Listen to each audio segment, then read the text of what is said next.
ગુજરાત વિધાનસભાની ચૂંટણીના જે પરિણામો અત્યારે એક્ઝિટ પોલમાં આપણે જોઈ રહ્યા છે એમાં એવું બિલકુલ સ્પષ્ટ જણાય છે કે ભાજપને આ વખતે પણ એટલે કે ત્રીજી ટર્મ આપણા જે ચીફ મિનિસ્ટર નરેન્દ્રભાઈ મોદીને મળશે અને આ ત્રીજી ટર્મ માટે ભાજપનો જે વિક્ટરી છે એ આમ ગણો તો ભાજપ માટે ખરેખર આનંદના સમાચાર છે, પણ કોંગ્રેસ માટે એ માઠા સમાચાર ચોક્કસ કહી શકાય. આ જયારે વિરોધ પક્ષ આ રીતે જીતે અને જયારે કેન્દ્ર સરકારમાં યુપીની સરકાર જયારે કોંગ્રેસ એના લીડર છે એ હોય ત્યારે શેર બજારમાં એક થોડો ભય ચોક્કસ થાય કે અહીંયા શેર બજારનું શું થશે. પરંતુ મને એવું લાગે છે કે કદાચ જો બીજેપીને એવી સ્પષ્ટ બહુમતી મળે અને કોંગ્રેસની જે ધારણા પ્રમાણે સીટો ના મળે તો એમાં ખાસ વિશેષ એ ચિંતા કરવાનું કારણ એટલા માટે નથી કારણ કે યુપીએ સરકારને ખાતરી છે કે 2014માં જે લોકસભા ઇલેક્શન આવે છે એને માટેની હવે લોકોએ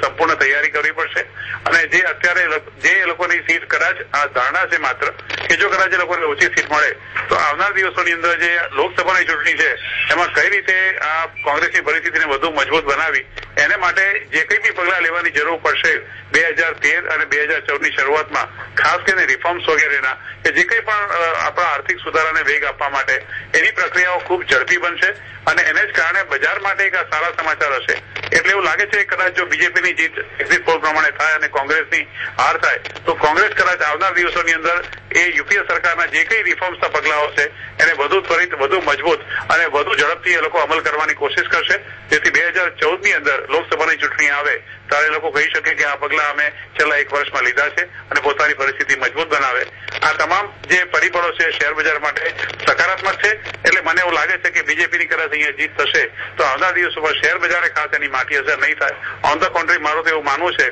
કે કોંગ્રેસના રિફોર્મ્સના પગલાથી આવનાર દિવસોની અંદર બજારમાં વધુ તેજી જોવા મળે તો પણ નવાઈ નહીં.